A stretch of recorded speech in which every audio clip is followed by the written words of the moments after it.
Finally, they're free from under their parents' wings. Not so fast. However, when you're newly independent, children find themselves faced with what to do when their car tire has a flat or if their bike chain is sticking.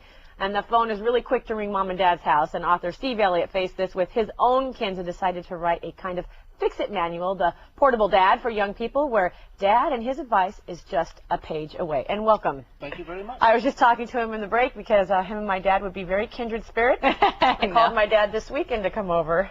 Thanks for not calling me. If I'd have had your number, the two of you could have been over there working on. Tell us about your book.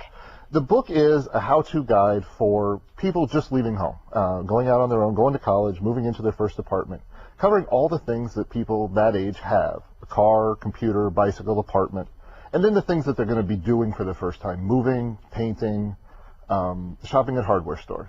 So it's just the stuff they didn't learn elsewhere. Here it is, one handy place. Now, Steve, you've kind of done it all. You've been a reporter. You've covered so many different topics. How did you get the idea for the Portable Dad? How did that come to fruition? It happened on a Saturday afternoon. My daughter was a sophomore in college down at UCSB. We had moved her into the apartment a couple weeks before. And she calls, and I answer it, and she said, "My key won't work." I said, "Are you at the right apartment?" It's college, it happens. Oh, yeah. She called me bad names, assured me she was at the right apartment. And I said, "Okay, well, the lock's probably just sticky. It's either broken, in which case call your landlord, he'll have to fix it, or it's just sticky, it's gummed up. So wiggle the key around, try and get it to work, and then once you do, spray some WD-40 in it. Mm-hmm. It'll lubricate it, clean it up." She said, "What's WD-40? Uh-oh. Uh-oh. And that was the light Mm-hmm. bulb moment. It was like, okay, she was valedictorian of her high school class. She should have learned some of this stuff. But you're saying it's not just your daughter. Most kids going to college aren't mechanically prepared. What do you mean by that?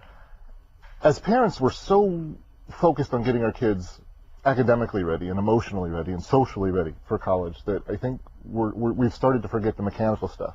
That they're going to be several hours away.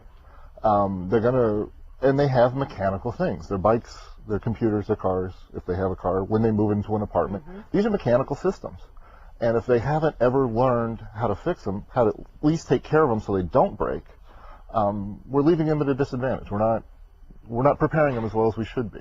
Steve, what's going on? Why do you think that we're not getting that message across? And it's not just college-age kids. There's some big kids that could use a refresher course on some mechanical Stop looking at me. Me too. Well, there's a few reasons. It's a very good question, and I think there's a couple of reasons.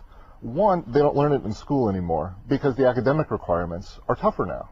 When I was a kid, you didn't have to take as much math and as much science and foreign language, so everybody's got to take that. And if you're on a college track, it's even worse, or better, I guess is the right way to look at it. But AP courses, honors courses, baccalaureate courses, there's no time left in the schedule to take woodshop or metal shop. So that's one thing. Two, a lot of our parents now work in offices. They're at computers, they're at desks. The biggest reason, though, things don't break the way they used to. When I was a kid, things broke, and you had to learn to fix them. Our TV, for instance, big old TV in the corner, would just stop working periodically because it had cathode ray tubes in it. I know this makes me sound ancient. You could kind of hit it on the top. But you would turn it around, you'd take the tubes out, go to the local drugstore, because there was a machine. You could plug them in, test them, find out which ones were bad, and then buy it, take it home and replace it. And nowadays you don't have to do that. That just never, ever happens. Now, Steve, we want you to, because you brought some tools. Let's walk on over. Let's see what you brought. Before we get mechanical, we probably need to have the right stuff.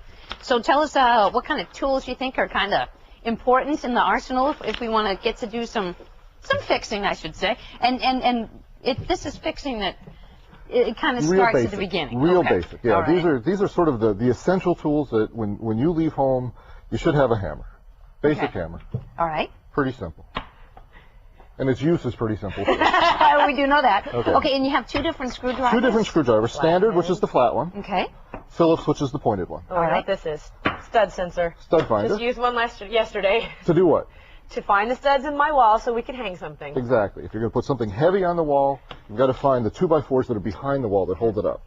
Because the drywall stuff will just fall out. Okay. That is not, by the way, for college girls looking for a college stud sensor. Doesn't work that well for that. I just wanted to clarify that. Fortunately. Okay. Putty knife.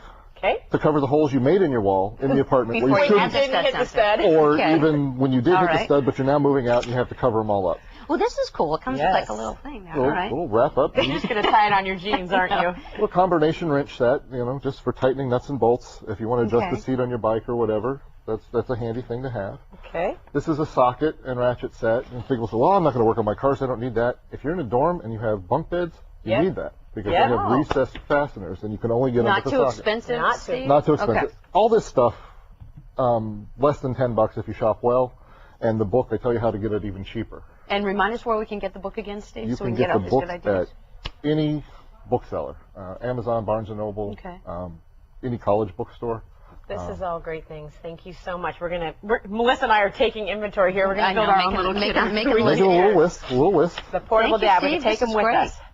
I know, we're going to keep him around for a little bit. Can you step outside? Oh my God. Steve, thank you so Thank much you for so being much. with us. You're welcome. Nice to have you.